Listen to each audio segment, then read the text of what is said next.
We just actually finished last year a 2-year renovation of the golf course with Brian Schneider, who was with Doak at Renaissance Golf.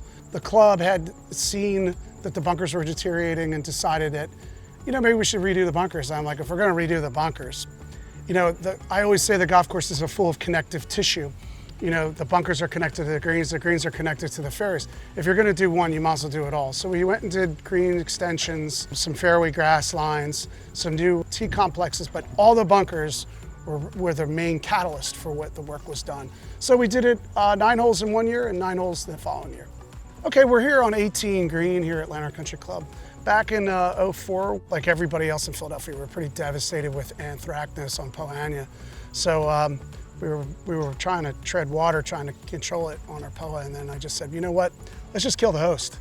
So we fumigated, and then you can see we still have all the bent grass. It's been great. It's a lot better to take care of. It's a better surface for membership. But then when we were talking about earlier, when the bunkers started to deteriorate, I mean, bunkers are 15 years, 16 years, they're pretty much hit that, and we'd used old technology. We had the fabric, liner. Now we have better billy bunker. But the club was great. They let me pick the architect. So when I met Brian, I was really intrigued by what he had done at Hollywood up in New Jersey with Mike Broom, who's a fabulous superintendent. Yeah. He walked the course. He had a really good plan.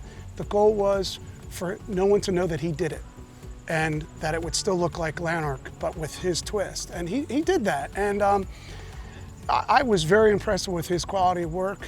When he did a lot of steep faces, we had to use zoysia because we just couldn't grow grass. The tall fescues, the fine fescues on. And as Matt will tell you from his days at Marion, we're in a small pocket in Philadelphia where we're really hot. It is not unusual for us to get ambient temperatures of 110, 115 in the summer. Yeah, so the city makes a lot of heat. We're surrounded by blacktop and macadam, so we had no choice. So we've been trying to incorporate warm season grasses, and then so you can see even in a distance, you'll start to see them discolor because we had a couple cold nights. But the members love it.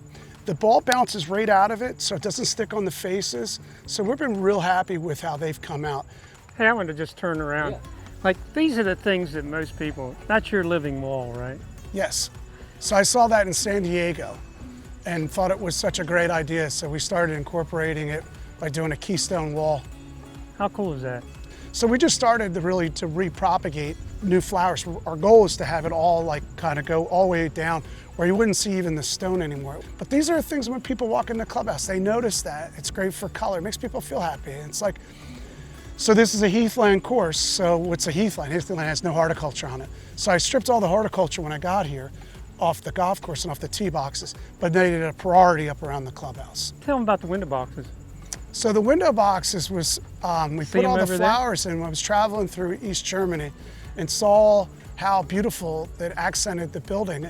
And they had some English Tudor revival, which is the architecture on the club in that area. So I asked my horticulturist, I said, can you send a picture? I said, can you do it? And now we do it seasonally. So we do Christmas ones, we do fall harvest, we do spring flowers and Easter things, and members love it. So it's just like, I think superintendents are always thinking for new ideas, and I've been fortunate enough to travel, so I've been like, wherever I see ideas, I'm like, well, why can't we use them here? Why can't we be unique? You are the Renaissance man. Well, travel. I don't know about that. Travel guy, I don't know about that. And that ivy is from, I saw that in Boston at some house near Brookline, and it turns red. I think it's actually called Boston ivy. And it was all like stucco, so we used it to also cool down this area because all the sun was reflecting off the stucco. So then we grew the ivy, and it gave it more of like a stately look. And in about another 3 weeks, it turns like a Merlot red. So it gives you some really cool colors and textures in the fall. I like it. I do too. You are a quirky guy. I am quirky. Yeah. I'm authority on quirky. Yeah. That's very cool. Yeah, it's Quirky Country Club.